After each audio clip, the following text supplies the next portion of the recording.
5। इसके पहले के 4 पार्ट हमारे जो ये चैनल है ओमेडू इस पे पड़े हुए हैं, वहाँ पे जाके आप देख सकते हो। इसके साथ में CGL के PYQ वहाँ पे पड़े हुए हैं, CHSL के PYQ पड़े हुए हैं वहाँ पे, EDM एंड फ्रेजेस के, तो आप वो भी जाके देख सकते हो अगर किसी को देखना हो तो एग्जाम के अकॉर्डिंग। तो ये आज के हमारे इडियम्स है। हमारा तरीका तो आप जानते हो कि पहले हम जितने भी क्वेश्चंस हैं उनको देखें, वो पहले इनका जो सॉल्यूशंस है वो लर्न करेंगे, जिससे कि हमारे को 25 इडियम्स लर्न हो जाएगी। फिर उसके बाद में हम देखेंगे क्वेश्चन प्रैक्टिस की, उनसे क्वेश्चन कैसे पूछे जा रहे हैं। तो ये हमारे क्वेश्चंस है जो कि 125 तक के क्वेश्चन है, और हम देखते हैं अब इनका सॉल्यूशन, या जो ईडीएम्स लर्न करते हैं 25 पहले। तो जो हमारी फर्स्ट ईडीएम है, इसमें फर्स्ट एंड क्वेश्चन 1 और 2 मिसिंग है, तो उनका ईडीएम्स हम वैसे डायरेक्ट वहां से देख लेते हैं।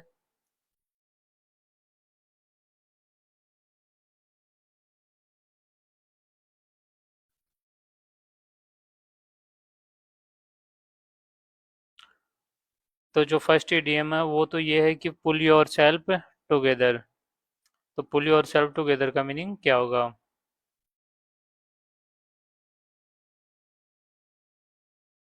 तो जो पुल योर सेल्फ टुगेदर है, इसका मीनिंग होगा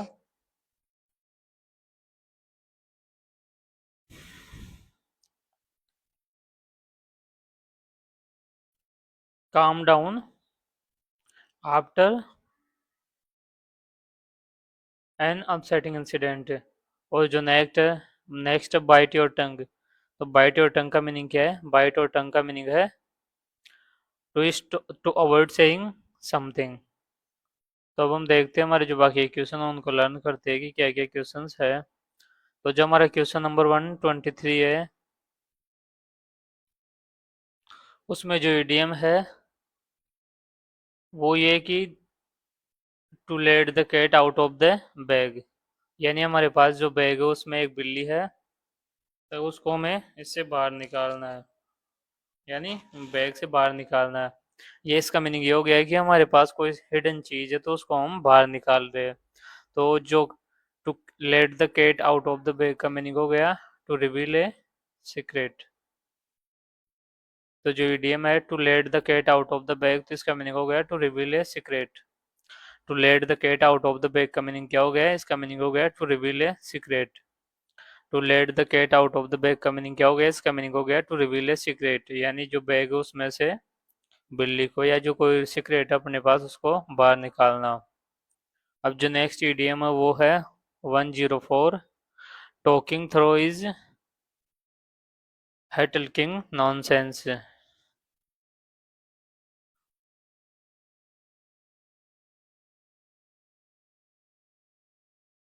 तो इसका जो सॉल्यूशन में इसमें एग्जैक्ट क्लियर नहीं हो पा रहा क्या है, तो एक क्वेश्चन देखने से पता लगेगा इसका कि क्वेश्चन इसका क्या है।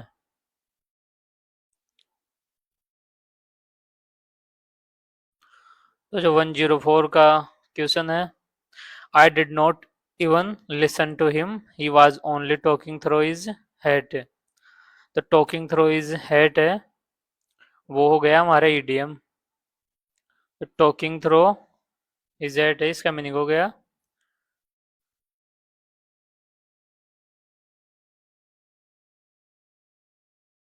तो जो टॉकिंग थ्रो हिज हेड है,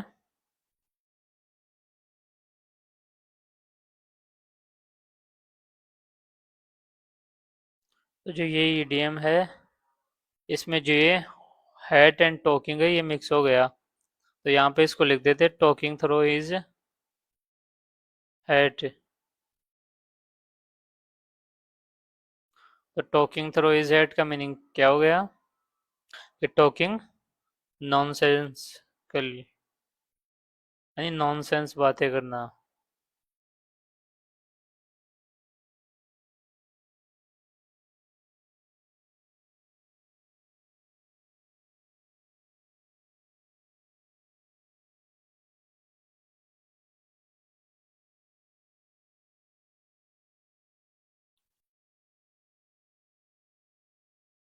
head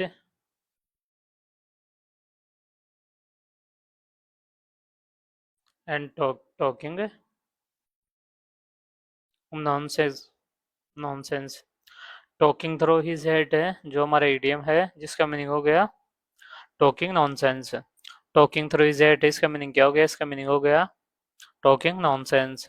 talking through his head का मीनिंग क्या हो गया? टॉकिंग थ्रू हिज हेड का मीनिंग हो गया टॉकिंग नॉनसेंस।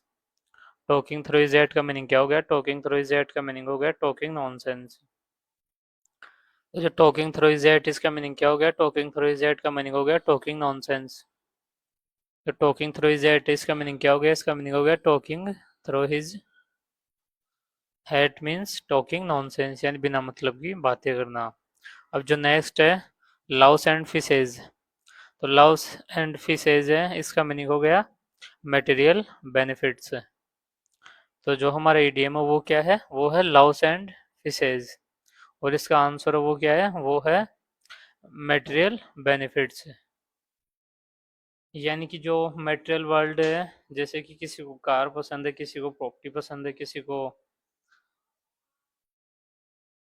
तो जो लव्स एंड फिशेज का मीनिंग हो गया मटेरियल बेनिफिट्स। यानी किसी को मान लो कि हमें किसी से कोई काम करवाना है, तो हम उसको ये बोले कि अगर तुम मेरा ये काम करते हो तो मैं तुझको लव्स एंड फिशेज प्रोवाइड करूंगा। इसका मीनिंग कि मैं आपको जो मटेरियल बेनिफिट्स है वो उपलब्ध करवाऊंगा। जैसे कि मान लो कोई, जैसे गिफ्ट वगैरह देते हैं ना, जैसे मान लो कोई आईएएस है, उससे हमें कोई प्लान निकलवाना है, अपना कोई काम करवाना है, तो उसको हम मान लो एक कार गिफ्ट में दे दिए, तो वो क्या मटेरियल बेनिफिट्स हो गए। फेस एंड लव्स का, लव्स एंड फिशेज का मीनिंग हो गया मटेरियल बेनिफिट्स, यानी किसी को मटेरियल बेनिफिट देना। जैसे किसी को कोई कार वग देना, कोई फोन वगैरह देना, तो वो मटेरियल बेनिफिट्स हो गए। तो लव्स एंड फिशेज का मीनिंग क्या हो गया? लव्स एंड फिशेज का मीनिंग हो गया मटेरियल बेनिफिट्स। अब जो नेक्स्ट है वो है the crux of the matter. तो ये तो आपको समझ में आ ही गया होगा the crux of the matter क्या है, कि जो इम्पोर्टेंट पॉइंट है। ये तो इसमें अपने पैसेज में पूछा भी तो जाता है, जो क्रक्स ऑफ द पैसेज, यानी जो पैसेज का मेन पॉइंट है वो क्या है। तो जो critical point of the issue, यानी इश्यू का जो क्रिटिकल पॉइंट या इम्पोर्टेंट पॉइंट है वो क्या है। तो the crux of the matter या the crux of the passage जो कि हमारे उसमें पूछा जाता है रीडिंग कॉम्प्रहेंशन में, और वो सब में पूछा जाता है, सीजीएल में, सीपीओ में, सब में। तो the crux of the matter का मीनिंग हो गया critical point of the issue. तो the crux of the matter का मीनिंग क्या हो गया? क्रक्स ऑफ द मैटर का मीनिंग हो गया critical point of the issue. अब जो नेक्स्ट इडियम है वो हो गया left handed compliment and insult. तो इसका मीनिंग क्या हो गया? एक लेफ्ट हैंडेड कॉम्प्लीमेंट का मीनिंग हो गया, पहले तो आप ये समझो कि जो लेफ्ट हैंड हो गया ये, इसको बहुत सारे कामों में मेंस के लिए जो होता है पायस नहीं माना जाता, इसको कि इसको शुभ नहीं माना जाता। तो अगर हम किसी को लेफ्ट हैंडेड कॉम्प्लीमेंट देंगे, इसका मतलब कि वो एक इंसल्ट है।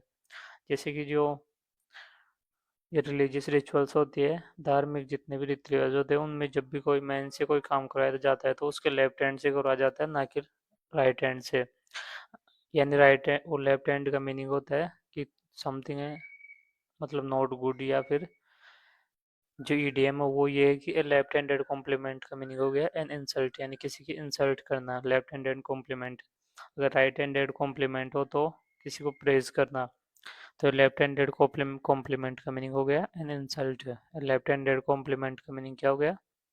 लेफ्ट हैंडेड कॉम्प्लीमेंट का मीनिंग हो गया an insult. Left handed compliment का मीनिंग हो गया एन इंसल्ट। तो ये आपको याद होगा कि लेफ्ट हैंड से जो रिचुअल्स है वो नहीं करवाए जाते। जो नेक्स्ट इडियम है to put a brave face on. यानी कि मान लो कोई सिचुएशन आपके पास नेगेटिव सिचुएशन है, तो वहाँ पे वैसे तो सभी को उस सिचुएशन में अफ्रेड हो जाना चाहिए, लेकिन आपने क्या किया कि put a brave face on, यानी आपने अपने जो अफ्रेडनेस थी उसको हाइड किया और अपने ऊपर एक ब्रेव फेस शो किया। कि to remain positive and optimistic, यानी नेगेटिव सिचुएशन में वैसे तो नेगेटिव हो जाना चाहिए पर्सन को, लेकिन तब भी वो नेगेटिव सिचुएशन में भी रिमेन पॉजिटिव और ऑप्टिमिस्टिक, यानी वो पॉजिटिव और ऑप्टिमिस्टिक रहा। To put a brave face on का मीनिंग हो गया टू रिमेन पॉजिटिव और optimistic. To put a brave face on का मीनिंग हो गया, to put a brave face on का मीनिंग हो गया टू रिमेन पॉजिटिव और optimistic. To put a brave face on यानी किसी ने जो अपना फेस पे ब्रेव फेस पुट ऑन किया। पुट ऑन यानी लाना या रखना किसी चीज की जगह पे कोई दूसरी चीज। तो जो ये हो गया to put a brave face on यानी उसने अपना जो ब्रेव फेस है वो शो किया या वो रखा। तो रिमेन पॉजिटिव और ऑप्टिमिस्टिक इन बैड सिचुएशन। अब जो नेक्स्ट इडियम है वो है कैरिड ऑफ इज फिट। जो कैरिड ऑफ इज फिट है इसका मीनिंग क्या है? तो कैरिड ऑफ इज फिट है जो हमारा नेक्स्ट इडियम है इसका मीनिंग है वाज वाइल्ड विथ एक्साइटमेंट। तो कैरिड ऑफ इज फिट का मीनिंग हो गया वाज वाइल्ड विथ एक्साइटमेंट। जैसे कि जब कोई पर्सन ज़्यादा एक्साइटमेंट होता है तो अपने पैर इधर उधर मारने लग जाता है, जोश में चारों तरफ घूमने लग जाता है। तो वो इसका मीनिंग हो गया कि वो जो एक्साइटमेंट में वाइल्ड हो गया, जैसे कि किसी चीज़ उठा के पटकने लग जाए। जैसे कि जब कोई ज़्यादा एक्साइटेड हो जाता है तो फिजिकली एक्टिविटी कर देता है ना, वैसा ही सीन है इसका। कैरिड ऑफ इज फिट का मीनिंग हो गया वाज वाइल्ड विथ एक्साइटमेंट। तो कैरिड ऑफ इज फिट का मीनिंग क्या हो गया? कैरिड ऑफ इज फिट का मीनिंग हो गया यानी अब वाज वाइल्ड विथ एक्साइटमेंट। तो अब हम देखते हैं जो नेक्स्ट ईडीएम है हमारा, जो कि है 1110। और इसमें जो ईडीएम है वो है टू एट। तो टू एट का मीनिंग क्या हो गया? टू एट का मीनिंग है एग्जैक्टली। इसका एग्जैक्ट मीनिंग तुम क्वेश्चन देखते हैं क्वेश्चन क्या है, उसमें पूरा ढंग से वो आंसर प्रिंट नहीं हुआ है। The new routine to at. तो जो ईडीएम है वो यही है टू एट, और जो क्वेश्चन है इसमें भी ये ऐसे ही लिखा है टू ए टी। तो टू ए टी का मीनिंग क्या हो गया? तो टू एटी का मीनिंग हो गया एग्जैक्टली। तो जो टू एटी है टू ए टी, तो टू एटी का मीनिंग हो गया एग्जैक्टली। जो ईडीएम हमारा वो है टू ए टी। तो टू एटी का मीनिंग क्या हो गया? इसका मीनिंग हो गया एग्जैक्टली यानी जो एग्जैक्ट जो चीज़ें हैं वही। तो टू एटी का मीनिंग क्या हो गया? इसका मीनिंग हो गया एग्जैक्टली। तो टू एटी का मीनिंग क्या हो गया? टू एटी का मीनिंग हो गया एग्जैक्टली। तो टू एटी का मीनिंग क्या हो गया? टू एटी का मीनिंग हो गया एग्जैक्टली। तो 280 का मीनिंग हो गया एग्जैक्टली। ये थोड़ा ऐसा है कि इसको थोड़ा ज़्यादा फोकस में रखना पड़ेगा ये लर्न करने के लिए, क्योंकि ये कॉमन नहीं है और इसका जो डायरेक्ट आंसर है वो नहीं निकाल सकते हम कि इसमें क्या मीनिंग निकलेगा इसका। तो ये तो लर्न ही करना पड़ेगा। पुल टुगेदर। पुल टुगेदर है जो नेक्स्ट इडियम है, इसका हम मीनिंग निकाल सकते हैं कि चीज़ों को साथ में लाना यानी हारमोनी, यानी वर्क टुगेदर यानी हारमोनी यानी साथ में कोई काम करना या वर्क टुगेदर इन हारमोनी। तो पुल टुगेदर का मीनिंग हो गया वर्क टुगेदर इन हारमोनी। हम इसका आंसर वो निकाल सकते हैं ये रीड करके ऑप्शंस में से एलिमिनेट, बाकी ऑप्शंस एलिमिनेट करके, कि जो पुल टुगेदर इन चीज़ों को एक साथ लाने से रिलेटेड है। तो वर्क टुगेदर इन हारमोनी। तो पुल टुगेदर का मीनिंग क्या हो गया? पुल टुगेदर का मीनिंग हो गया वर्क टुगेदर इन हारमोनी। तो पुल टुगेदर का मीनिंग क्या हो गया? पुल टुगेदर का मीनिंग हो गया वर्क टुगेदर इन हारमोनी। तो जो पुल टुगेदर इसका मीनिंग क्या हो गया? पुल टुगेदर का मीनिंग हो गया वर्क इन हारमोनी। अब जो नेक्स्ट इडियम है वो है बेली लाफ। बेली लाफ यानी पेट से हंस रहा है या पेट की हंसी, या ऐसा कुछ बोल सकते हो कि जो लाउड एंड अंडरस्टैंड अनरेस्टेंड लाफ। तो बेली लाफ का मीनिंग हो गया कि बहुत ज़्यादा हंसना या बहुत तेज हंसना बिना कोई परेशानी के। तो बेली लाफ यानी जब कोई ऐसी बात होती है कि जो बहुत ही ज़्यादा इंटरेस्टिंग हो तो आप उसमें बहुत तेज से मुंह खोल के हंसते हो। जैसे कि वो पेट का अपने बेली से बेली लाफ हो गई कि उसमें आप अपना बेली का भी जोर लगा रहे हो कि मतलब कोई दिक्कत नहीं, आप पूरा जोर लगा के हंस रहे हो उसमें तेज मुंह खोल के। तो बेली लाफ का मीनिंग हो गया ए लाउड एंड अनरेस्ट्रेंड लाफ यानी लाउड और बिना कोई रोक टोक वाली हंसी।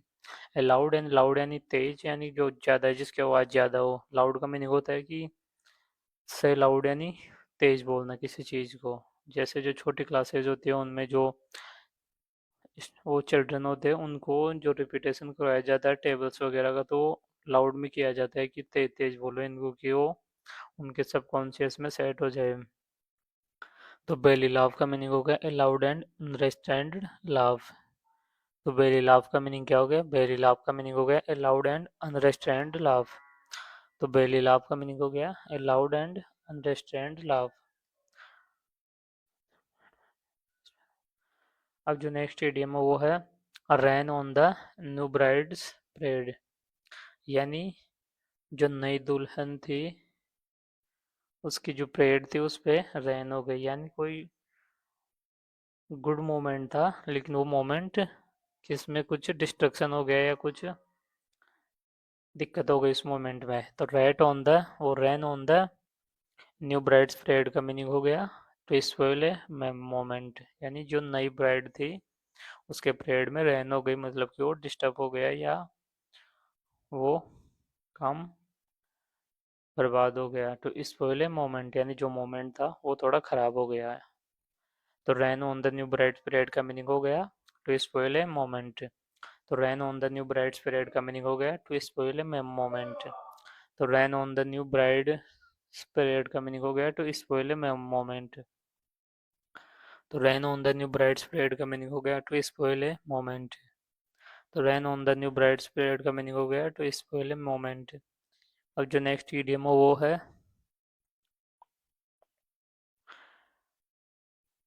वो है at the drop of a dime. तो at the drop of a dime है, इसका मीनिंग क्या हो गया? ये हमारा ईडियम है at the drop of a dime. तो इसका मीनिंग हो गया something that can happen very fast without agitation, यानी कोई ऐसी चीज़ जो बहुत जल्दी होती है और किसी बिना किसी एजिटेशन के हो रही हो। तो at the drop of a dime का मीनिंग हो गया something that can happen very fast without agitation. तो at the drop of a dime का मीनिंग हो गया something that can happen very fast without agitation. At the drop of a dime यानी something that can happen very fast without hesitation. At the drop of a dime का meaning हो गया something that can happen very fast without hesitation. अब जो next idiom है वो है सनोड under, यानी कोई किसी काम के अंडर है या कोई सनोड अंडर है, यानी कोई बर्फ के अंदर है। तो सनोड अंडर का मीनिंग हो गया बिजी, यानी कोई पर्सन है वो फ्री नहीं है तो वो बिजी है। सनोड अंडर का मीनिंग क्या हो गया? तो सनोड अंडर का मीनिंग हो गया बिजी। इस सनोड अंडर क्या हो गया? सनोड अंडर हो गया बीजी। तो जो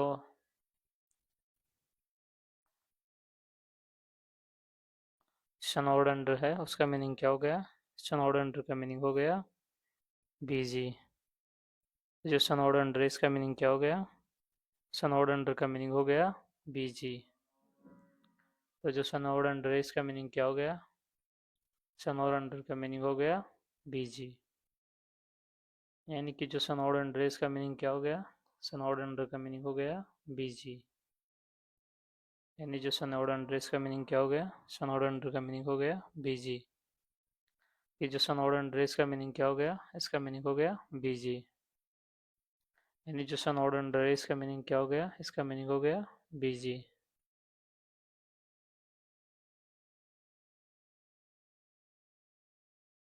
अब जो नेक्स्ट ईडियम है वो है बीमिंग फ्रॉम ईयर टू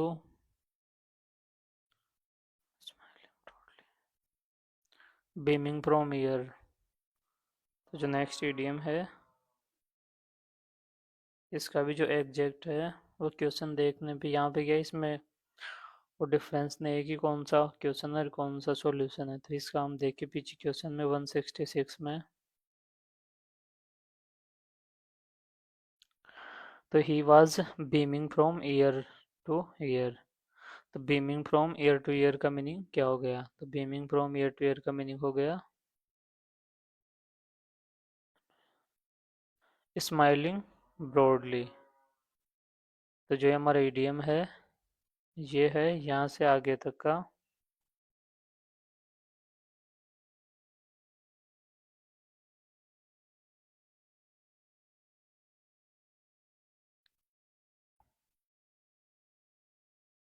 तो ये हो गया हमारा ईडीएम इस साइड के पीछे का। तो beaming from ear to ear, तो ये हो गया हमारा ईडीएम।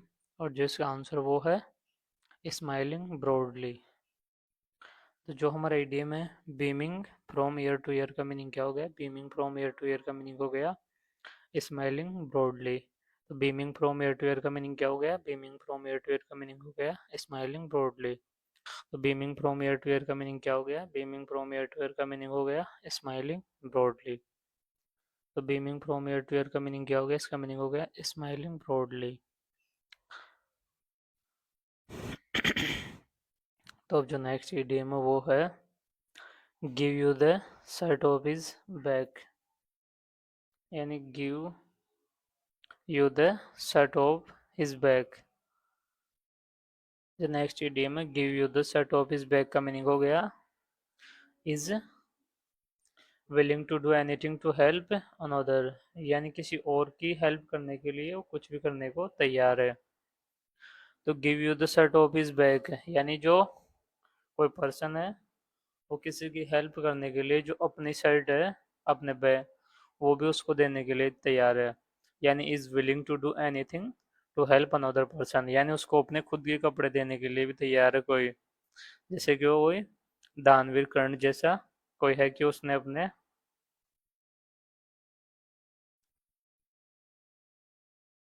तो give you the shirt off his bag का मीनिंग क्या हो गया? Is willing to do anything to help another person. इसका मीनिंग भी आप फाइंड आउट कर सकते हो, लेकिन जो ये है ये थोड़ा ये सनोड अंडर इसका भी आप निकाल सकते हो, लेकिन जो ये है ये थोड़ा आपको लर्न थोड़ा इन पे ज़्यादा फोकस करना पड़ेगा।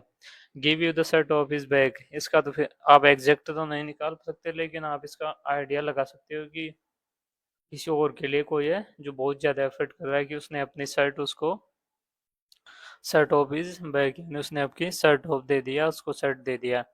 ए लॉट ऑन वंस पैलेस, तो ये तो आप फाइंड आउट कर सकते हो इसका क्या हो गया। A lot on one's palace यानी काफ़ी सी चीज़ें एक प्लेट में, या एक टाइम पे काफ़ी सारी चीज़ें करने के लिए। तो अलॉट ऑन वंस प्लेट यानी किसी एक की प्लेट में बहुत सारी चीज़ें, यानी अलॉट ऑफ टू डू यानी करने के लिए बहुत सारे काम। तो अलॉट ऑन वंस प्लेट का मीनिंग हो गया a lot to do. A lot on one's plate का मीनिंग हो गया a lot to do. A lot on one's plate का मीनिंग हो गया a lot to do. A lot on one's plate का मीनिंग हो गया a lot to do. A lot on one's plate का मीनिंग क्या हो गया? अलॉट ऑन वंस प्लेट का मीनिंग हो गया अलॉट ऑफ डू डू, यानी किसी को करने के लिए काफ़ी सारी काम है, तो वो हो गया अलॉट इन वंस प्लेट। अब जो नेक्स्ट ईडीएम है वो है एटेपुस। तो एटेपुस का मीनिंग क्या है? तो जो एटेपुस है इसका मीनिंग है, जो ईडीएम है वो है एटेपुस। तो एटेपुस है इसका मीनिंग है समथिंग इज प्रोबेबली पॉसिबल, यानी जो चीज़ है वो कुछ है जो पॉसिबल नहीं है, नॉर्मली पॉसिबल नहीं है, but it will be difficult, यानी वो थोड़ा हार्ड है, यानी नॉर्मली पॉसिबल नहीं इसका मीनिंग कि थोड़ा हार्ड है वो। तो एटेपुस का मीनिंग यानी कोई काम है, जैसे कि मान लो आपकी जो सिलेक्शन का है, तो सिलेक्शन का आपका एटेपुस के सिचुएशन पे है, जैसे कि इजी नहीं है। समथिंग इज प्रोबेबली पॉसिबली कि जो तुम्हारी जॉब लगना है वो पॉसिबल है, ऐसा नहीं कि इम्पॉसिबल है कि तुम लग ही नहीं सकते, लेकिन but it will be difficult, लेकिन ये थोड़ा हार्ड है। तो एट है उससे तुम्हारा जॉब लगना कि पॉसिबल तो लेकिन थोड़ा डिफिकल्ट है। तो एटेपुस का मीनिंग क्या हो गया? एटेपुस का मीनिंग हो गया कि जो डिफिकल्ट है थोड़ा लेकिन तुम लग सकते हो। Something is probably possible but it will difficult. At a push हो गया हर्ट गोज, गो या गोज आउट टू। तो जो नेक्स्ट इडियम है वो है हर्ट गो या गोज आउट टू। तो हर्ट गो या गोज आउट टू का मीनिंग क्या है? तो जिसका मीनिंग है वो है to feel sympathy for someone when they are distressed, यानी जब कोई डिस्ट्रेस में हो उसके लिए सिंपैथी। यानी heart go goes out to का मीनिंग हो गया किसी के लिए सिंपैथी फील करना, यानी जो हमारा हर्ट है वो किसी के लिए, हमारा हार्ट किसी के लिए बाहर आ रहा हो या किसी को सिंपैथी के लिए तैयार हो रहा हो, हम किसी के लिए सिंपैथी फील कर रहे हो, या तो हर्ट गो या गोज आउट, गो या गोज का आउट टू का मीनिंग हो गया to feel sympathy for someone when they are distressed, and जब कोई डिस्ट्रेस्ड हो सब उसके लिए सिंपैथी फील करना। तो हर्ट गो या गोज आउट टू का मीनिंग हो गया to feel sympathy for someone when they are distressed. अब जो नेक्स्ट इडियम है वो है टोपी नोज्ड। टोपी नोज्ड का मीनिंग हो गया टोपी नोज्ड। तो टोपी नोज्ड जो हमारा इडियम है इसका मीनिंग हो गया a person who thinks he is of a high social class and looks down on peoples of lower class। टोपी नोज्ड यानी कोई एक ऐसा पर्सन कि जो अपने को हाई क्लास का मानता हो और जो बाकी लोअर क्लास के लोग हैं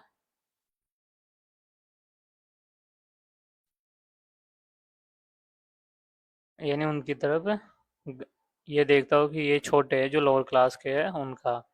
तो मतलब ये मान लो कि जैसे कोई कुछ लोग होते हैं ना कि वो अपनी क्लास को हाई मानते हैं, बाकी जो क्लासेज है उनको लोअर मानते हैं। वैसे तो अपने अकॉर्डिंग टू और कॉन्स्टिट्यूशन अपने इंडिया में सभी बराबर है, लेकिन जो हमारा कास्ट सिस्टम है इसकी वजह से जो अलग अलग क्लासेज क्लासेज तो अपने अमेरिका वगैरह में होती है कि जहाँ पे lower class middle Claas India में भी है, लेकिन इंडिया में क्लास से ज़्यादा जो ऊंच नीच की बातें होती है वो होती है कास्ट को लेकर, जैसे कि हमारी कास्ट बड़ी है या दूसरों की कास्ट बड़ी है। तो ये मान लो कोई कास्टिज्म वाला पर्सन है, तो टॉप एंड होस्ट का मीनिंग हो गया ए पर्सन वो differentiate people based on casteism, यानी कोई कास्ट पे बेस करने वाला है क्लास पे बेस करने वाला। तो टॉप इन होस्ट का मीनिंग हो गया अ पर्सन हु थिंक्स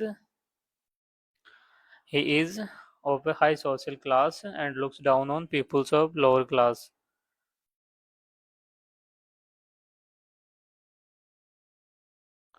तो जो अब नेक्स्ट इडियम है वो हमारा बियर अप। तो जो बियर अप का मीनिंग क्या हो गया टू सपोर्ट या एनकरेज समथिंग, बियर अप। तो जो नेक्स्ट इडियम है बियर अप इसका मीनिंग हो गया टू सपोर्ट या एनकरेज समथिंग। बियर अप का मीनिंग हो गया किसी को सपोर्ट करना या एनकरेज करना। तो जो बियर अप है उसका मीनिंग हो गया टू एनकरेज समवन और सपोर्ट समवन, टू सपोर्ट और एनकरेज समथिंग। तो बियर अप का मीनिंग क्या हो गया, बियर अप का मीनिंग हो गया टू सपोर्ट या एंड एनकरेज समथिंग। तो बियर अप का मीनिंग हो गया टू सपोर्ट एनकरेज समथिंग। अब जो नेक्स्ट क्वेश्चन है उसमें हम देखिए कि इडियम क्या है।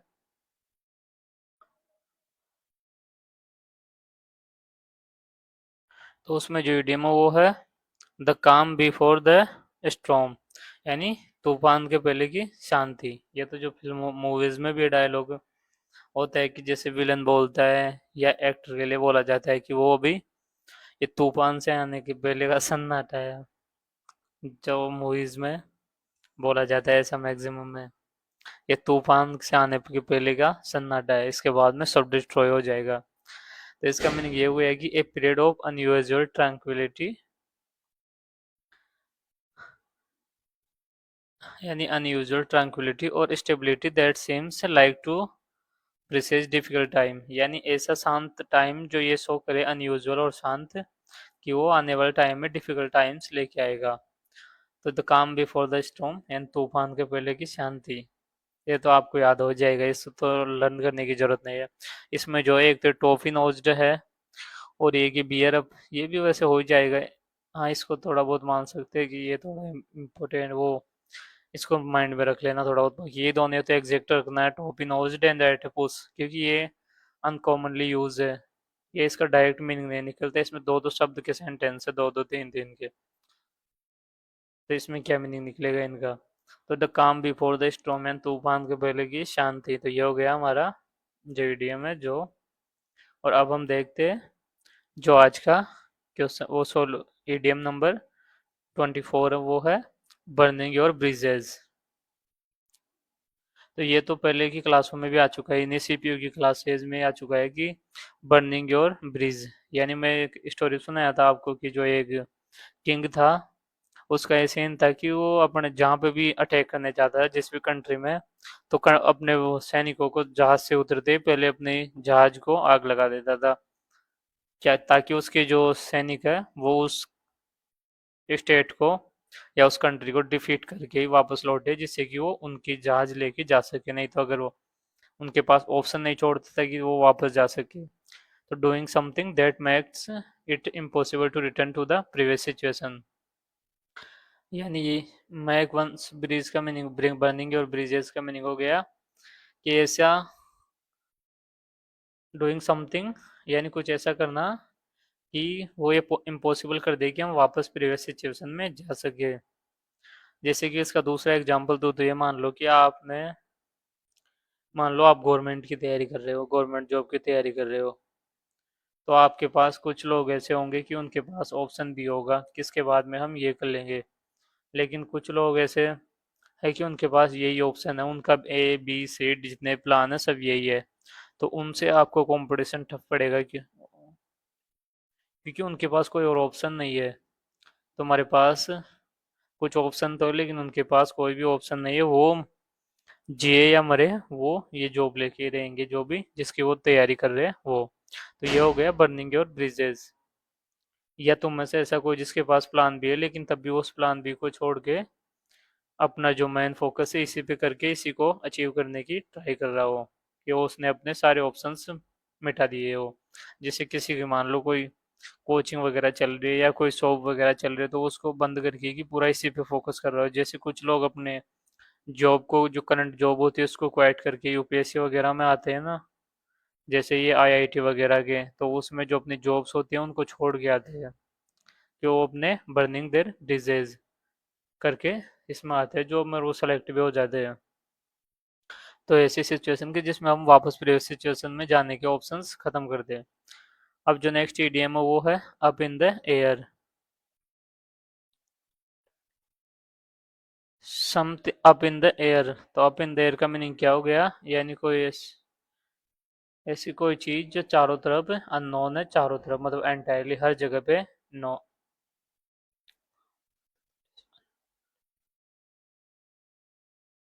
तो जो अप इन द एयर है इसका मीनिंग हो गया, इसका मीनिंग हो गया something that is unknown entirely. तो अप इन द एयर का मीनिंग क्या हो गया, अप इन द एयर का मीनिंग हो गया something that is unknown entirely.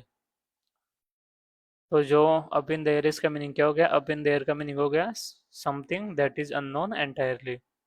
तो अप इन द एयर का मीनिंग हो गया something that is unknown entirely. तो अप इन द एयर का मीनिंग क्या हो गया, अप इन द एयर का मीनिंग हो गया something that is unknown entirely. तो जो अब हमारा ईडीएम है, फर्स्ट ईडीएम है पुल योर सेल्फ टुगेदर। तो पुल योर सेल्फ टुगेदर का मीनिंग हो गया, यानी पुल योर सेल्फ टुगेदर यानी अपनी चीज जो अपनी फीलिंग्स एक्सट्रीम हो गई है उनको डाउन करना, और calm down after an upsetting incident. तो ये हो गया हमारा फर्स्ट का आंसर।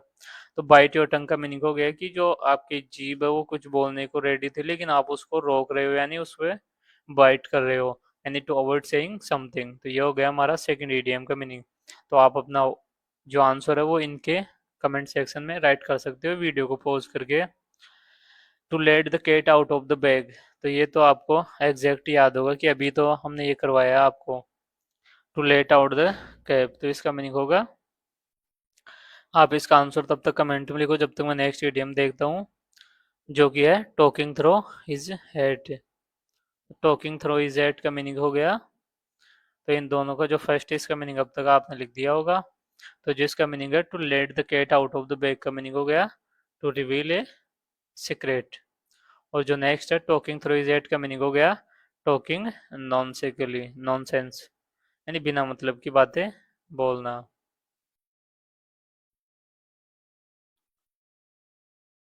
अब जो नेक्स्ट ईडीएम है जो नेक्स्ट क्वेश्चन है 105 वो है most of the ministers are concern with the. तो इसमें हरक्यूलियन टास्क इसका मीनिंग होता है कि कोई बहुत ज्यादा हैवी टास्क हो जो। तो जो इसमें ऑप्शन सेट होगा वो होगा 105 में most of the ministers are concern with the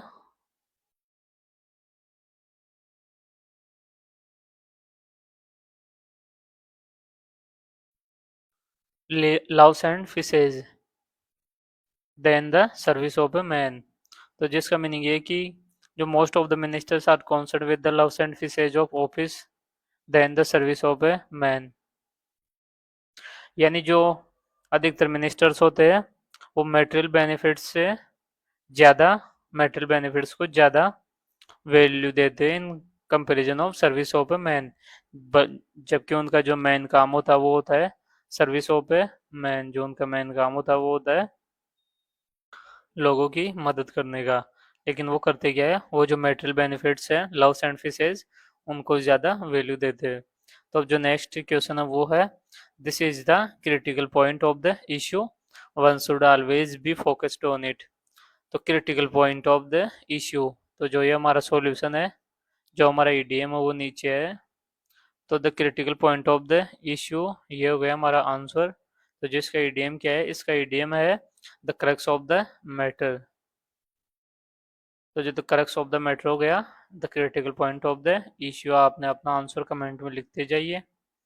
तो select the most appropriate meaning of the highlighted EDM in the given given sentence. यानी इसमें से जो हाईलाइटेड पार्ट है ईडीएम का उसको आप, उसका आंसर आप लिखिए। तो जो इसमें ईडीएम है वो है लेफ्ट हैंडेड कॉम्प्लीमेंट। ये हो गया जो हाईलाइटेड पार्ट है जो। तो लेफ्ट हैंडेड कॉम्प्लीमेंट है, इसका मीनिंग क्या हो गया, लेफ्ट हैंडेड कॉम्प्लीमेंट का मीनिंग हो गया एन इंसल्ट। ये जो मैं पहले एक्सप्लेन किया था आपको कि जो हमारे रिचुअल्स होते हैं उनमें भी राइट हैंड से करवाते हैं जो भी रिचुअल्स होती है जो, ना कि लेफ्ट हैंड से। तो लेफ्ट हैंडेड कॉम्प्लीमेंट का मीनिंग हो गया एन इंसल्ट। तो अब जो नेक्स्ट इडियम है, जो नेक्स्ट क्वेश्चन है वो है हमारा 18, वो 8 नंबर का। तो इसमें है कि जो अंडरलाइन सेगमेंट है उसका आंसर क्या है नीचे ऑप्शंस में से। तो the team leader try to remain positive. तो जो अंडरलाइन है वो ये है कि रिमेन पॉजिटिव और ऑप्टिमिस्टिक इन द सिचुएशन। तो रिमेन पॉजिटिव एंड ऑप्टिमिस्टिक हो गया जो कि हमारा अंडरलाइन पार्ट है वो है। तो इसका मीनिंग क्या हो गया, इसका मीनिंग हो गया to put a brave face on. To put a brave face on का मीनिंग हो गया रिमेन पॉजिटिव एंड और ऑप्टिमिस्टिक इन सिचुएशन।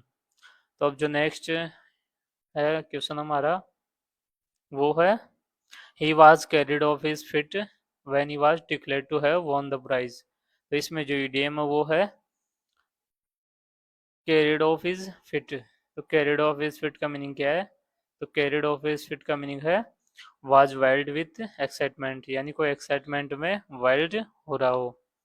तो कैरिड ऑफ हिज फिट का मीनिंग हो गया वाज वाइल्ड विथ एक्साइटमेंट। तो 280 जो हमारा नेक्स्ट ईडीएम है, तो इसका मीनिंग क्या है, इसका मीनिंग है एग्जैक्टली। तो 280 का मीनिंग क्या हो गया, इसका मीनिंग हो गया एग्जैक्टली। तो आप जो वीडियो को पॉज करके अपना आंसर कमेंट में लिख दो तो आपको ये पता लग रहा होगा कि इसमें से कौन से क्वेश्चन में क्या है। तो the rivals and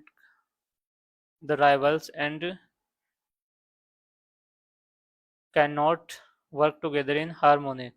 the rivals can not work together in harmony. तो इसका मीनिंग हो गया इसमें से ईडीएम है वो कौन सा है। तो ये जो दे रखा है ये दे रखा है सॉल्यूशन। तो वर्क टुगेदर इन हारमोनी हमारा ईडीएम का मीनिंग है। तो हमारा इससे रिलेटेड ईडीएम कौन सा होगा, इससे रिलेटेड ईडीएम होगा पुल टुगेदर। तो जो इससे रिलेटेड ईडीएम होगा वो होगा पुल टुगेदर। तो क्वेश्चन ऐसे भी है कि जिनमें पहले ईडीएम पूछ के उसका आंसर हो, या ऐसे भी है जिनमें आंसर पूछ के उनके क्वेश्चन पूछ रहा है। तो बेली लाफ जो हमारा नेक्स्ट ईडीएम है बेली लाफ। तो बेली लाफ का मीनिंग क्या है, तो बेली लाफ का मीनिंग है बहुत ज़्यादा लाउड एंड अनरेस्टेंड लाफ। तो बेली लाफ का मीनिंग हो गया लाउड एंड अनरेस्टेंड लाफ। तो अब हम देखिए जो नेक्स्ट क्वेश्चन है वो है rained on the new bride's parade. तो इसमें जो ईडीएम है वो ये है कि rained on the new bride's parade, यानी कोई जो गुड मोमेंट है उसको बर्बाद करना है, स्पॉइल ए मोमेंट। तो जिसका आंसर हो गया वो हो गया spoil a moment, to spoil a moment. अब जो नेक्स्ट ईडीएम है वो है at the drop of dime. तो at the drop of dime का मीनिंग हो गया कि जो बहुत ज्यादा फास्ट हो और बिना किसी एजिटेशन के हो। Eight the drop of down, down का मीनिंग हो गया, ड्रॉप ऑफ डाइम का मीनिंग हो गया something that can happen very fast without hesitation. अब जो नेक्स्ट इडियम है वो है सनोड अंडर। सनोड अंडर यानी कोई बिजी है किसी काम में, तो बिजी इन वर्क। तो सनोड अंडर का मीनिंग क्या हो गया? सनोड अंडर का मीनिंग हो गया बिजी। अब जो नेक्स्ट इडियम है वो है beaming from ear to ear. तो beaming from ear to ear का मीनिंग होगा कि स्माइलिंग ब्रॉडली, यानी कोई बहुत ज़्यादा तेज हंस रहा हो।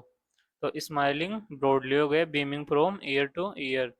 अब जो नेक्स्ट ईडीएम है वो है give you the shirt off his back, यानी कोई ऐसा पर्सन जिसने अपनी खुद की बैक की या अपने खुद के शरीर के कपड़े किसी दूसरे को दान कर दिए हो। तो a willing to do anything to help another person, ये हो गया हमारा give you the shirt off his back. A lot on one's plate, a lot, a lot का मीन्स होता है काफी सारा, ऑन वंस प्लेट यानी किसी एक की प्लेट में बहुत सारा काम, तो इसका मीनिंग क्या हो गया? अलॉट ऑफ वंस प्लेट का मीनिंग हो गया a lot of, a lot to do, यानी बहुत सारी चीजें करने के, बहुत सारे काम करने के लिए। तो अब हम देखते हैं जो नेक्स्ट है। तो जो उसमें जो इडियम है वो है एटेपुस, एटेपुस। तो miss Tina could finish the assignment by Friday at a push Wednesday. तो जो है S S C P O का ओ, तो एटेपुस का मीनिंग क्या हो गया कि कोई चीज दिखने में वो देख प्रोबेबली पॉसिबल हो लेकिन थोड़ा डिफिकल्ट हो। जैसे कि जो गवर्नमेंट जॉब है वो इम्पॉसिबल नहीं है लेकिन ये डिफिकल्ट है। अब जो नेक्स्ट क्वेश्चन है उसमें है ईडीएम है वो है और हर्ट गोज आउट। और हर्ट गोज आउट का मीनिंग होगा कि हम किसी के लिए सिंपैथी फील कर रहे हो।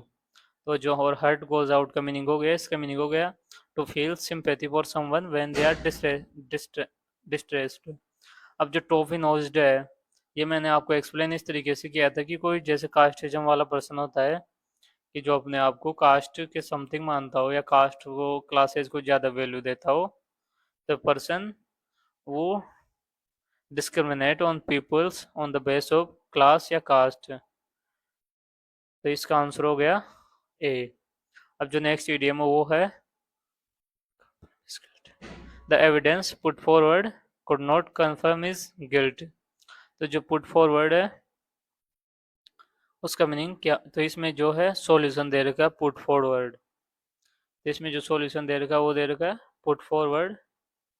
तो पुट फॉरवर्ड का मीनिंग क्या हो गया? Beer up.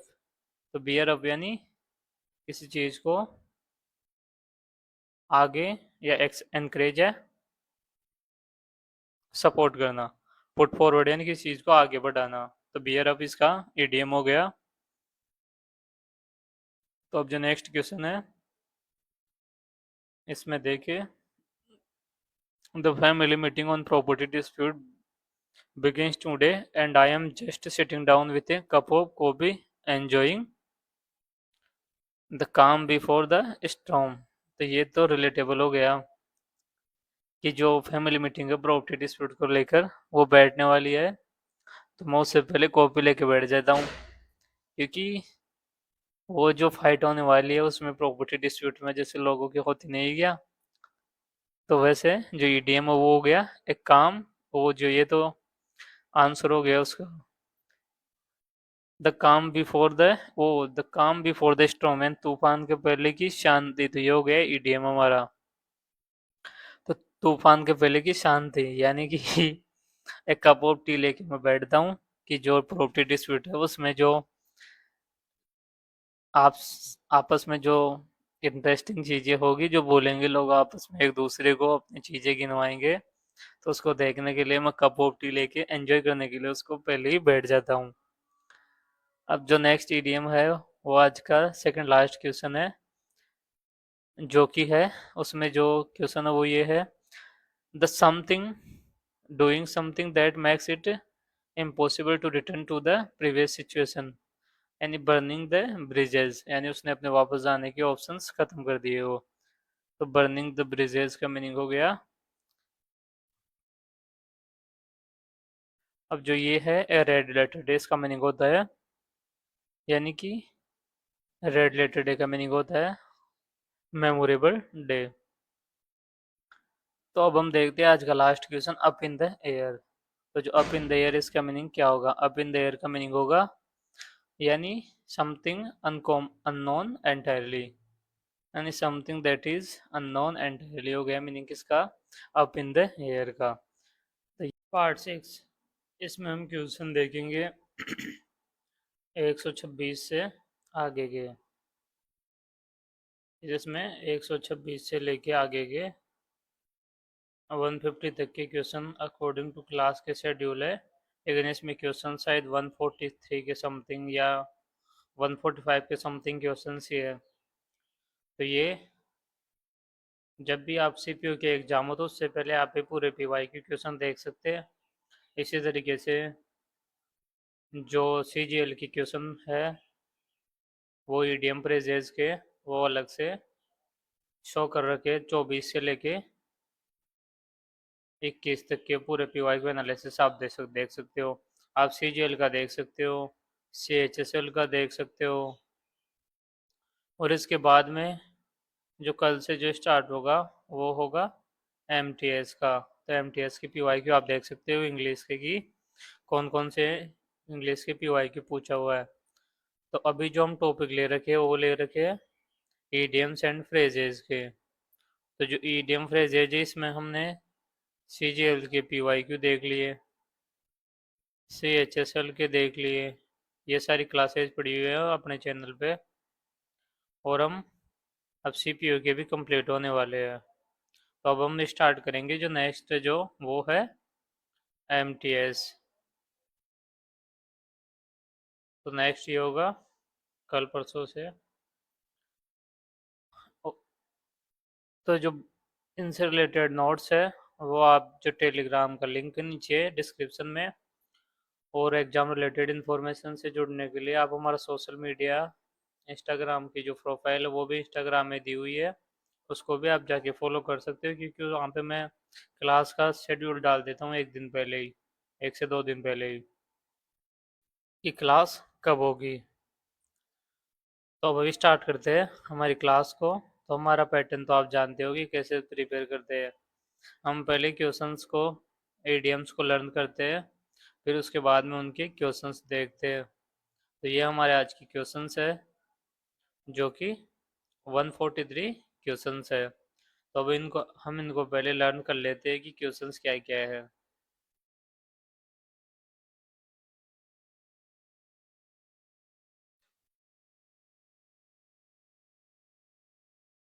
तो जो हमारा फर्स्ट क्वेश्चन है पॉइंट ब्लैंक। तो पॉइंट ब्लैंक का मीनिंग क्या होगा?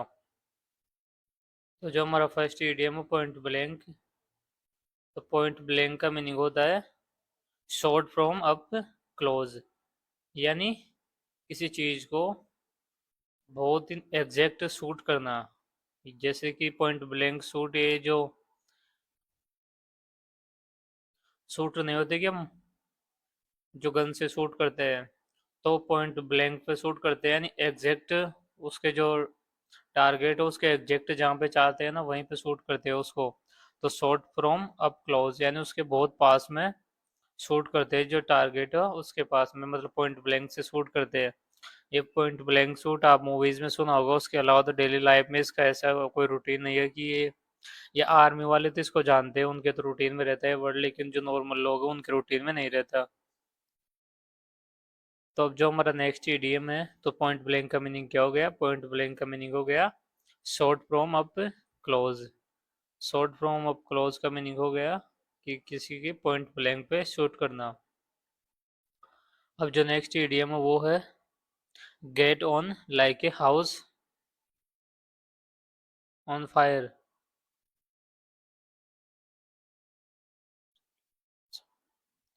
Gate on like a house on fire का मीनिंग हो गया get on extremely well with someone. तो get on like a house on fire का मीनिंग हो गया get on extremely well with someone, तो get on like a house on fire का meaning हो गया get on extremely well with someone. तो get on like a house on fire का meaning हो गया get on extremely well with someone. इसका meaning हो गया get on extremely well with someone, यानी किसी के साथ बहुत ही अच्छी तरीके से किसी का व्यवहार है, तो वो हो गया get on like a house on fire. I was worried that they would not like each other but in fact they are getting on like house on fire. यानी कि जो एग्जाम्पल वो है कि मुझे लगा था कि वो दोनों एक दूसरे को पसंद नहीं करेंगे, लेकिन उन दोनों ने तो एक दूसरे को बहुत ज्यादा पसंद किए, उन दोनों ने आपस में एक दूसरे को। सो फार सो गुड, तो जो नेक्स्ट ईडीएम है वो है सो फार सो गुड। तो सो फार सो गुड है, तो इसका मीनिंग हो गया things are going well so far. तो इसका जो हिंदी में जो मुहावरा वो ये है कि दूर के डूंगर वो दूर के डूंगर दूर से सुहावने लगते हैं। यानी कि जो दूर की चीजें होती है वो दूर से अच्छी लगती है, जब हम उनके पास में जाते हैं तो उनकी रियलिटी पता लगती है, तो हमें वो चीजें इतनी ज्यादा पसंद नहीं आती, या फिर उनकी वास्तविकता में पता लगती है तो हम सोचते हैं कि ये चीजें दूर से जितनी अच्छी दिखती है उतनी अच्छी है नहीं। तो सो फार सो गुड का मीनिंग हो गया things are going well so far, यानी जो चीजें वो दूर से सही दिखती है लेकिन वो होती नहीं है इतनी सही। जैसे कि जो बॉलीवुड की लाइफ है वो बाहर से तो बहुत ज्यादा वो लगती है, लेकिन अंदर उसमें भी उतना स्ट्रेस वगैरह जितनी भी सारी चीजें हैं वो उतनी डिफिकल्टीज उसमें भी है। सो फार सो गुड का मीनिंग हो गया things are going well so far. तो things are going so well का मीनिंग क्या हो गया, वो सो फार सो गुड का मीनिंग हो गया things are going well so far. तो सो फार सो गुड का मीनिंग क्या हो गया, सो फार सो गुड का मीनिंग हो गया things are going well so far. तो इसका एग्जाम्पल देखें तो ये है कि it has been so far so good with the colleagues and I hope it stays that way।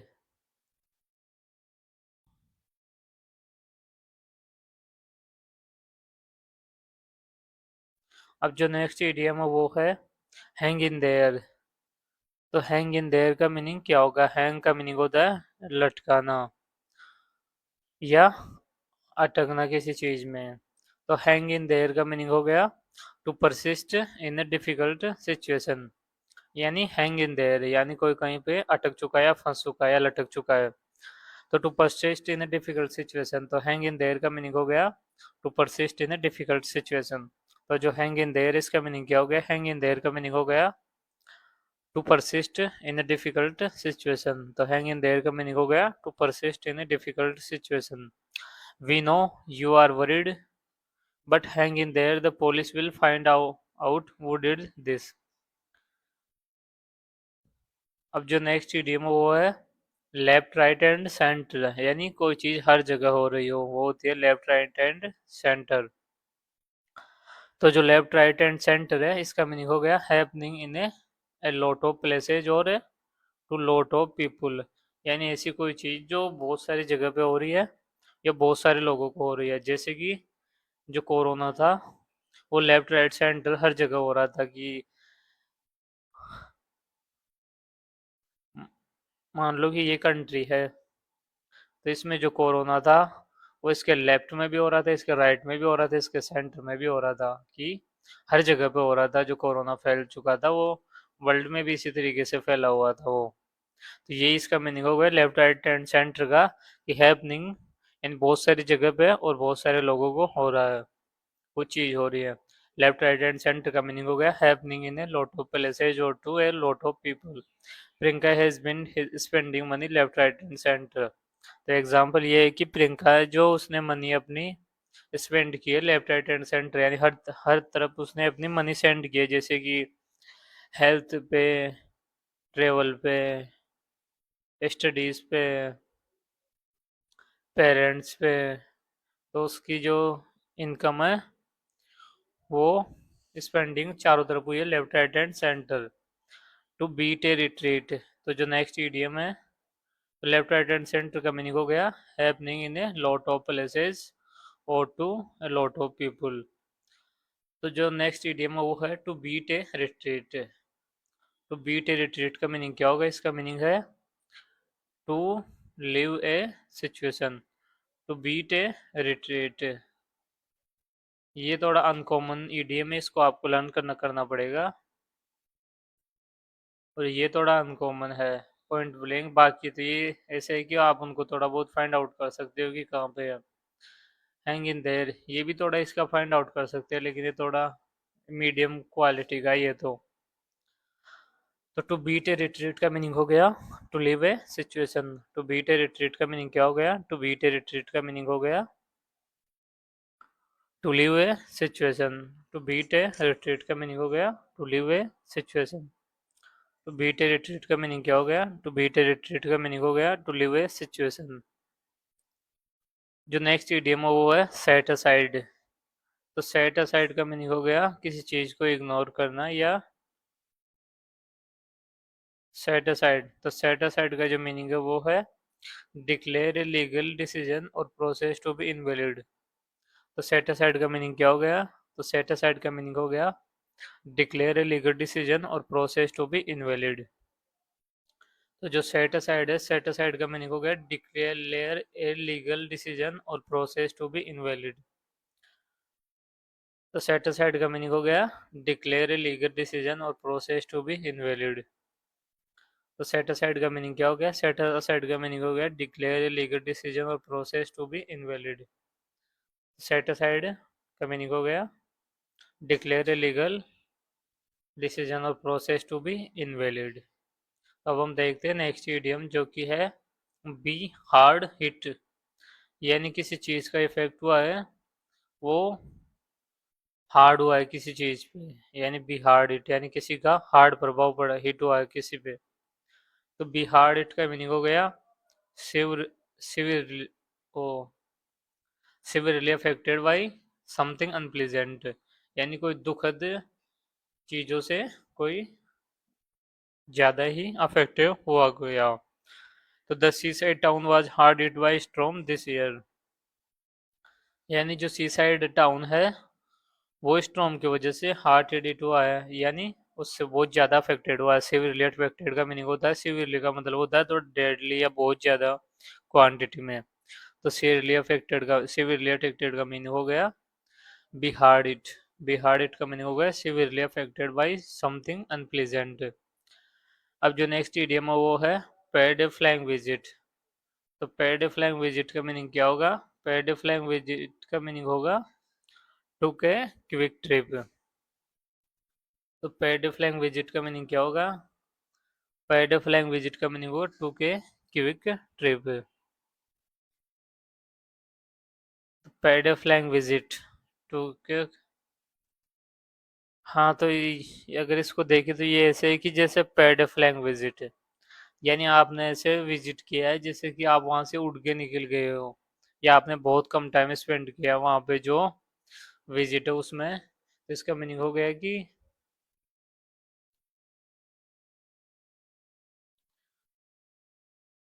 Took a quick trip, यानी एक छोटी ट्रिप या फास्ट ट्रिप ट्रिप, यानी ए फास्ट ट्रिप फॉर समवन। तो पेड फ्लैंग विजिट का meaning हो गया टुक a quick trip, यानी उसने क्विक ट्रिप लिया है।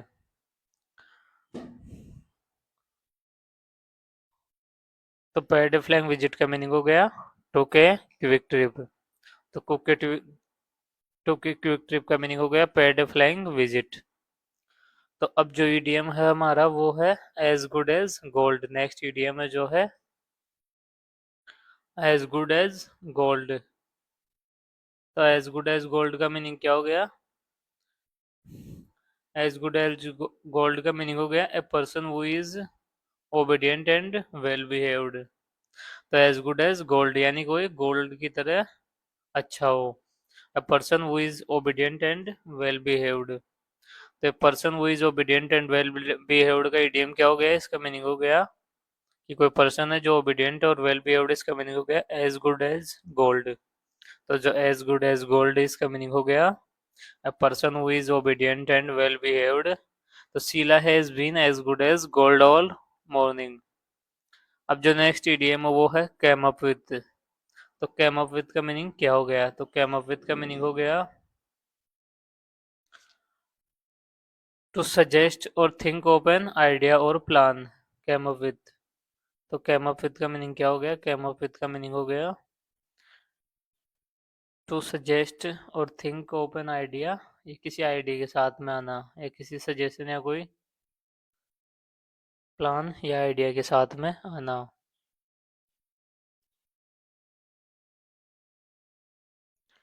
तो कैम अप विथ मीन्स का मीनिंग हो गया, कैम अप विथ का मीनिंग हो गया सजेस्ट और थिंक ऑफ एन आइडिया और प्लान। तो कैम अप विथ का मीनिंग हो गया सजेस्ट और थिंक ऑफ एन आइडिया और plan.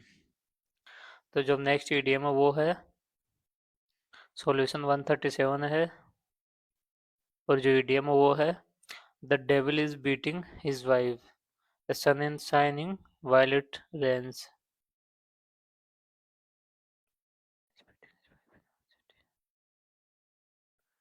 The devil is beating his wife, the sun is shining while it rains।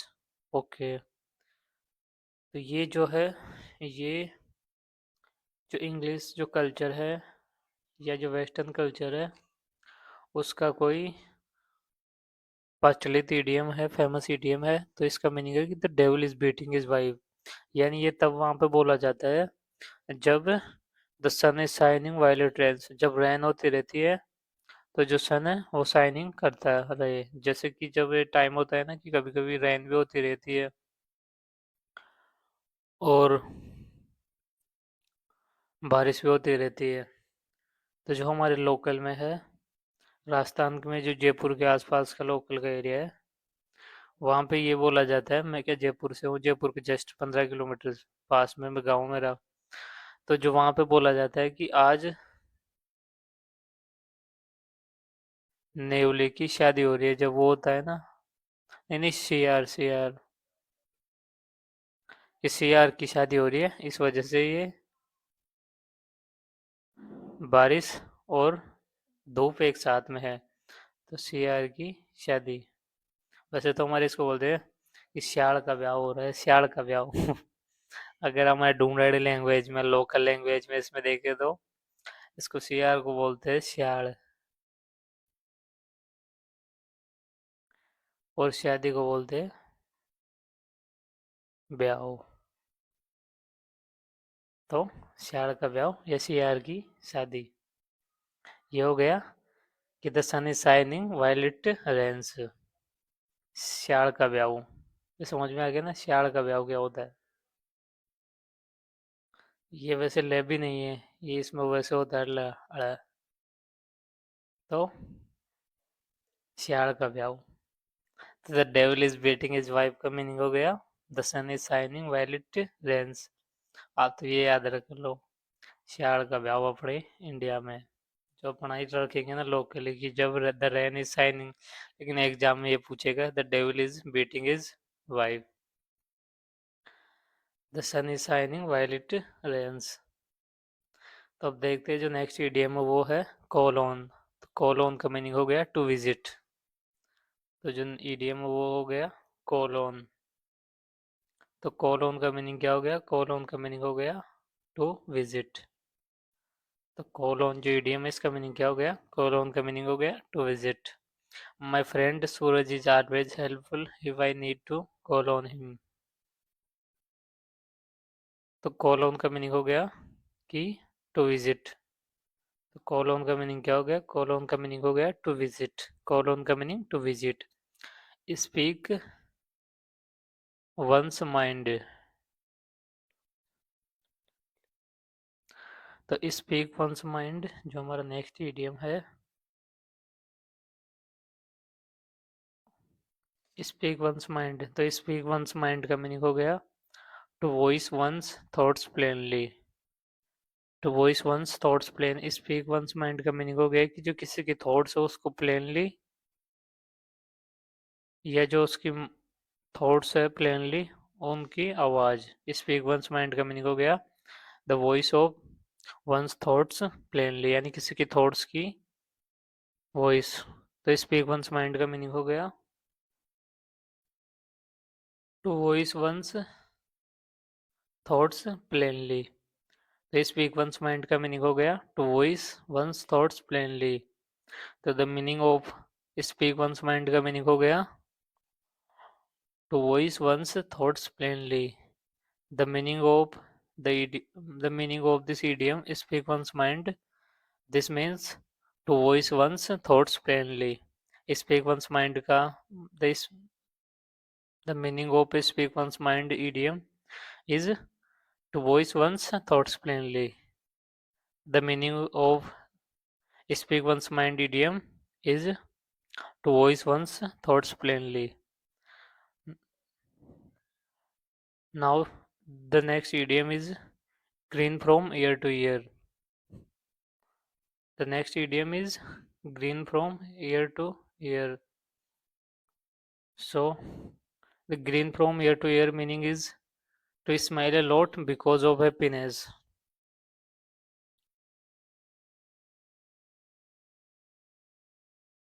Green from ear to ear meaning is to smile a lot because of happiness. Green from ear to ear. Green from ear to ear का meaning हो गया they smile a lot because of happiness. Green from ear to ear idiom meaning is to smile a lot because of happiness. Green from ear to ear idiom meaning is the meaning of green from ear to ear is to smile a lot because of happiness. To smile a lot because of happiness. If someone smiles a lot for happiness, that idiom is green from ear to ear. They smile for happiness. Yeah, smile a lot for happiness. That idiom is green from ear to ear. Now we will see next idiom. The idiom is know like the back of one's hand. Know like the back of one's hand. Know like the back of one's hand. The next now the next idiom is know like the back of one's hand. The meaning of this idiom is to have completely knowledge about something. The idiom is know the like one's back end. This idiom meaning is to have detailed knowledge of something. If I will if I explain this in English or in Hindi, know like the back of one's hand इसका meaning हो गया to have detailed knowledge of something. जैसे कि जो idiom है वो ये है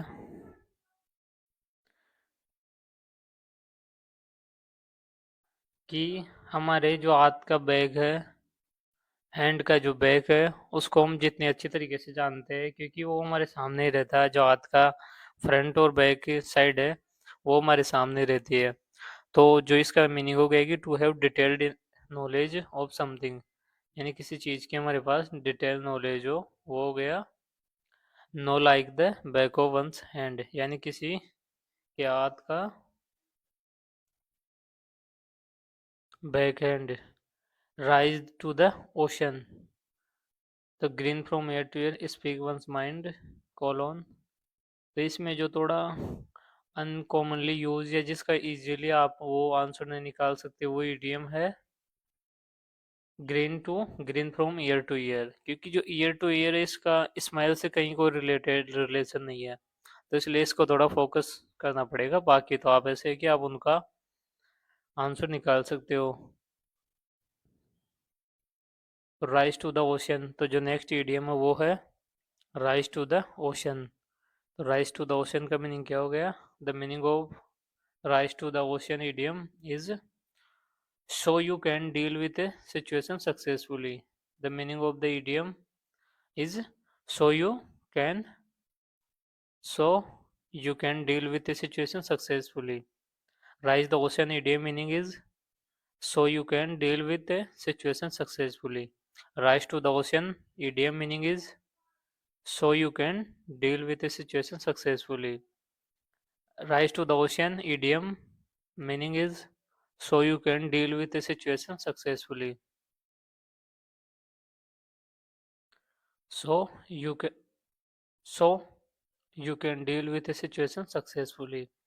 Rise the ocean, idiom meaning is so you can deal with the situation successfully.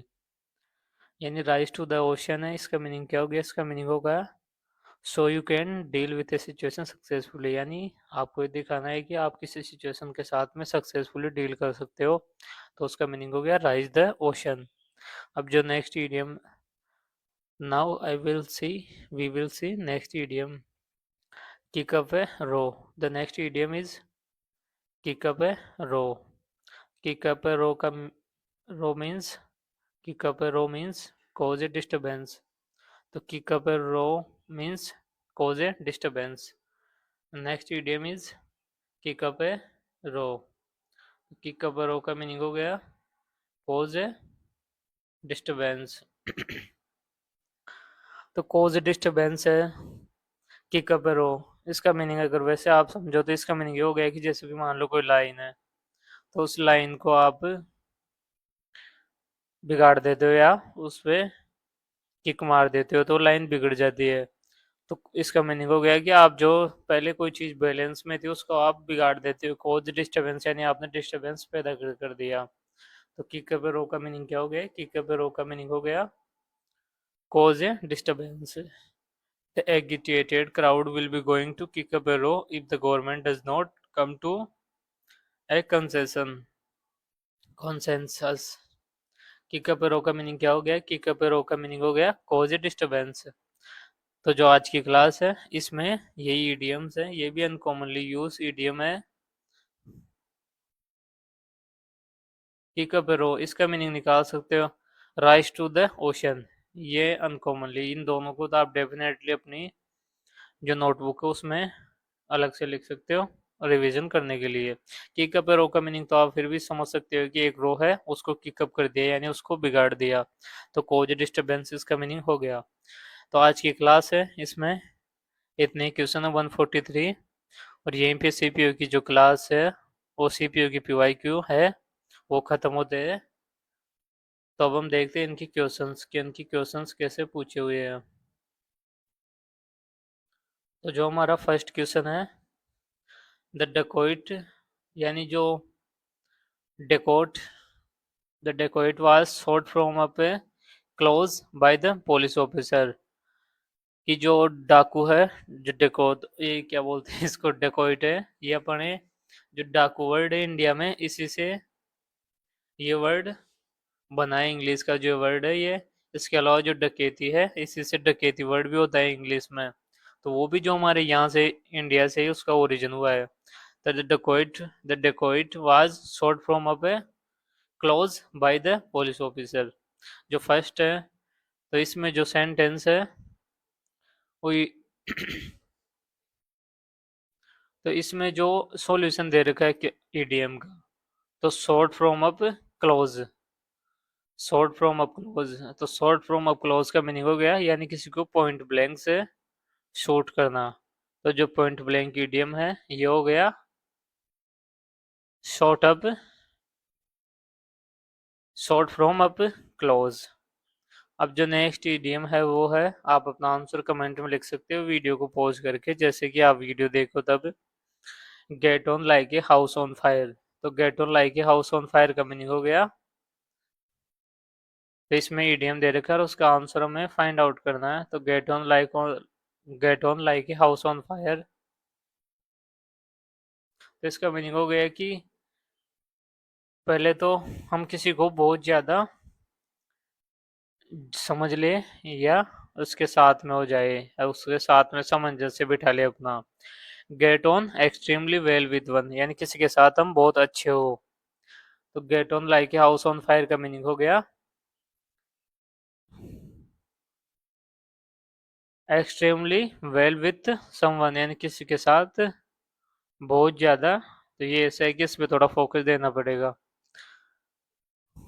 तो इसमें तो आप फाइंड आउट कर सकते हो कि शॉर्ट फ्रॉम पॉइंट ब्लैंक, ये तो रिलेशन इसमें थोड़ा बहुत ये सुना हुआ भी है, लेकिन gate on like ice on fire, क्योंकि इसका जो मीनिंग है वो एग्जैक्ट अपोजिट है। क्योंकि फायर वगैरह ये किसी वोलेंट चीज के लिए यूज में होता है, जबकि इसमें जो एक्सट्रीमली वेल विथ समवन इसका आंसर है। तो अब हम देखते हैं नेक्स्ट क्वेश्चन, सो फार सो गुड। तो ये तो कॉमनली यूज है कि दूर के डूंगर दूर से ही सुहावने लगते हैं। तो things are going well so far, यानी चीजें हमें दूर से अच्छी लगती है, जब उनके पास में जाते हैं तो उनकी रियलिटी पता चलती है। जैसे कि तुम्हारा कोई खास रिलेशनशिप हो, तो उसमें आपको, या रिलेशन हो उसमें आप दूर से तो उसके बारे में सोचते हैं कि ये बढ़िया पर्सन है, लेकिन जब उसके साथ रहते हो, उसके साथ कुछ टाइम बिताते हो, तो आपको लगता है कि ये दूर से ही उतना अच्छा था जितना कि है नहीं रियल में। तो जो नेक्स्ट इडियम है, हैंग इन देयर। तो हैंग इन देयर का मीनिंग क्या होगा? हैंग इन देयर का मीनिंग होगा यानी किसी चीज में फंस जाना, to stuck in something, to persist in a difficult situation. To persist in a difficult situation हो गया हैंग इन देयर का मीनिंग। तो हैंग इन देयर का मीनिंग क्या हो गया? हैंग इन देयर का मीनिंग हो गया to persist in a difficult situation. अब जो नेक्स्ट इडियम है वो है लेफ्ट राइट एंड सेंटर। तो left right and centre and to beat a retreat, ये हो गए हमारे दो इडियम। तो आप अपना आंसर कमेंट में लिख दो। तो लेफ्ट राइट एंड सेंटर का मीनिंग हो गया एवरीवेयर, हैपनिंग एवरीवेयर। तो happening in a lot of places and a lot of peoples. तो जो नेक्स्ट इडियम है वो है to beat a retreat. To beat a retreat का मीनिंग क्या होगा? टू बीट ए रिट्रीट का मीनिंग होगा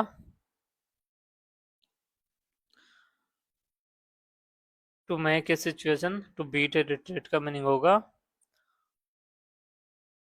to leave a situation. To beat a retreat का मीनिंग हो गया to leave a situation. To beat a retreat का meaning क्या हो गया? टू बीट ए रिट्रीट का मीनिंग हो गया to leave a situation. The judgment was rejected by the chief justice. तो जो इसका मीनिंग क्या हो गया कि उसने रिजेक्ट कर दिया या इनवैलिड कर दिया चीफ जस्टिस ने। तो इसका मीनिंग हो गया, इसका इडियम हो गया सेट असाइड। तो सेट असाइड का मीनिंग हो गया कि किसी चीज को इनवैलिड घोषित करना, इनवैलिड डिसाइड करना। अब जो नेक्स्ट इडियम है वो है be hard hit. Be hard hit का मीनिंग क्या होगा? तो जो बी हार्ड हिट है इसका मीनिंग होगा एक्सट्रीमली अफेक्टेड व severely affected by something unpleasant. तो बी हार्ड हिट हमारा ईडीएम है।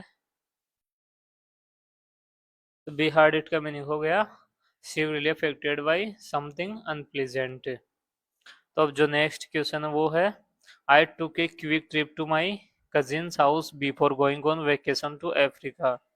यानी क्विक ट्रिप का मीनिंग हो गया कि फ्लाइंग विजिट, यानी उसने अपने दोस्त के या उसके कजिन के घर पे क्विक ट्रिप की उसने, तो ये उसका सॉल्यूशन हो गया quick trip.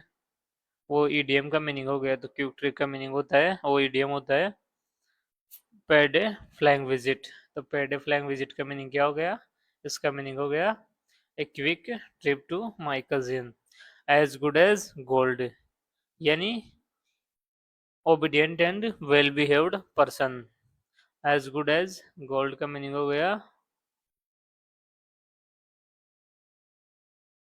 As good as gold का मीनिंग हो गया a person who is obedient and well behaved.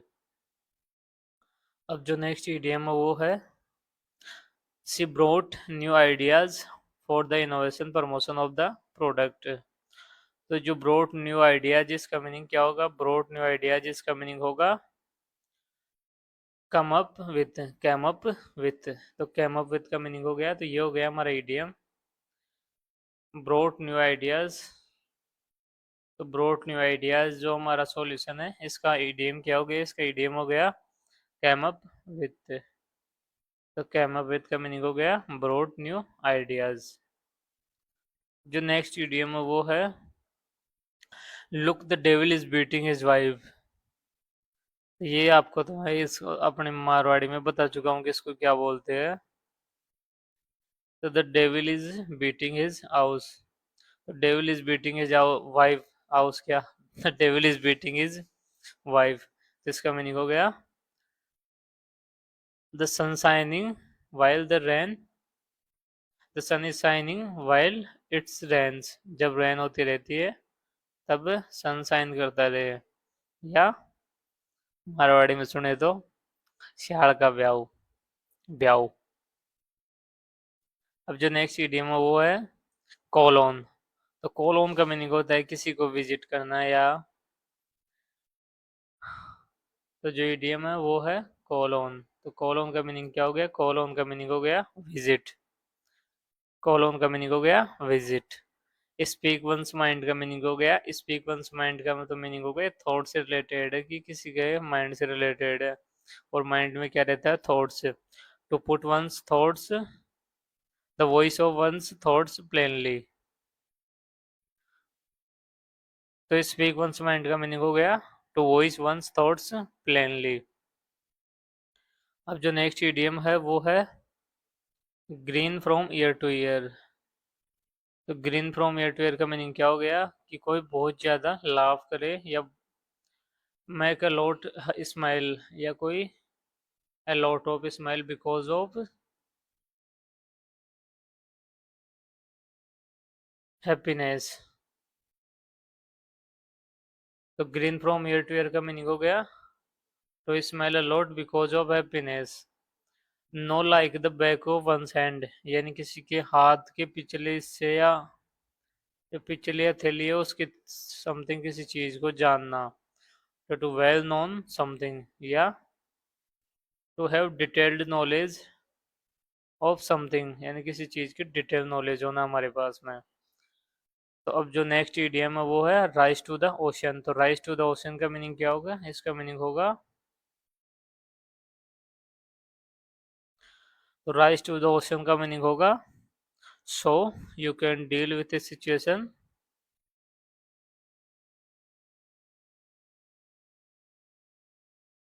Successfully. यानी आपको दिखाना होगा कि आप किसी चीज का जो सिचुएशन है उसको सक्सेसफुली डील कर सकते हो। तो किक अप है रो। तो जो नेक्स्ट ईडियम वो है किक अप है रो। तो मेक डिस्टरबेंस या कोज डिस्टरबेंस। तो कोज डिस्टरबेंस। तो किक है रो। तो फ्रेंड्स यहीं पे करते हैं अपनी क्लास को एंड,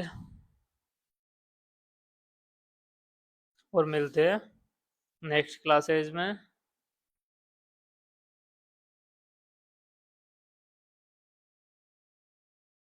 तो क्लास 5 एंड क्लास 6 की एक क्लास आपको कंबाइंड मिल जाएगी। दोनों क्लास को मैं कंबाइंड करके डाल दूंगा। उसके साथ में अब जो नेक्स्ट क्लास होगी वो होगी एमटीएस की, जिसमें एमटीएस के ईडियम्स एंड फ्रेजेस के पीवाईक्यू देखेंगे। ईडियम्स एंड फ्रेजेस के पीवाईक्यू। तो जो सीपी होगी हमारे कितने क्वेश्चन हो गए? अगर आप